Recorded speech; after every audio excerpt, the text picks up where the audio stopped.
Dinas Pendidikan Kabupaten Tabanan Rabu pagi menggelar konferensi Persatuan Guru Republik Indonesia di Gedung Kesenian I Ketut Mario. Konferensi ini untuk mendapatkan keputusan yang akan dijadikan landasan melaksanakan roda organisasi selama 5 tahun ke depan. Putu Santika, Kepala Dinas Pendidikan Kabupaten Tabanan mengatakan, konferensi PGRI merupakan amanat organisasi dalam rangka restrukturisasi kepengurusan masa bakti 5 tahun. Tujuannya untuk membuat perencanaan, cara pelaksanaan perencanaan, dan mengimplementasi kegiatan PGRI yang membutuhkan badan kepengurusan berlandaskan ADART yang harus dipatuhi bersama.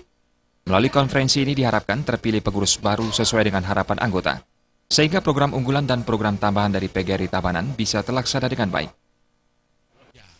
Putusan itu antara lain kan struktur kepengurusan 5 tahun ke depan kan, 2015-2020. Nah, kan itu. Kemudian yang kedua, kemudian kita akan merencanakan program kerja 5 tahun ke depan kan. Nah, dalam rangka mensejahterakan guru apa yang harus kita lakukan. Nah, ini kan wajib dilakukan oleh pengurus. Jadi sudah terbentuk pengurus baru, dia akan merencanakan apa actionnya untuk 5 tahun ke depan.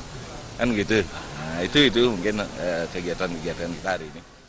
Putu Santika menambahkan, kinerja dari seluruh anggota PGRI akan difasilitasi sehingga dapat meningkatkan dimensi kompetensi dan kesejahteraan dengan bersinergi dengan pemerintah daerah, kabupaten, provinsi maupun nasional.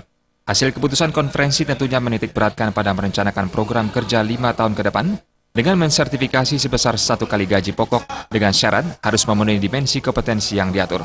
Sudah jelas dengan banyaknya anggota kita mulai dari jenjang TK, SD, SMP, SMA, SMK kan. Nah, ini terus terang mungkin dimensi kompetensi kaitan dengan pemenuhan 24 jam ini kan. Nah, pemenuhan 24 jam tapi itu mudah-mudahan sudah bisa kita wujudkan di Tabanan, termasuk juga dimensi kompetensi yang lain. Kalau kita kaitkan dengan era global sekarang, apalagi sudah memasuki pasar mea kan, guru itu ya harus jangan gaptek IT kan itu. Nah, ini kan, di mana model pembelajaran sekarang itu kan sudah berbasis IT. Mau tidak mau guru itu dituntut untuk mengikuti perkembangan zaman kan gitu saya kira.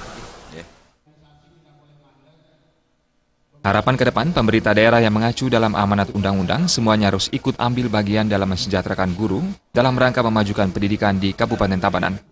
Alit Suputra dan Adi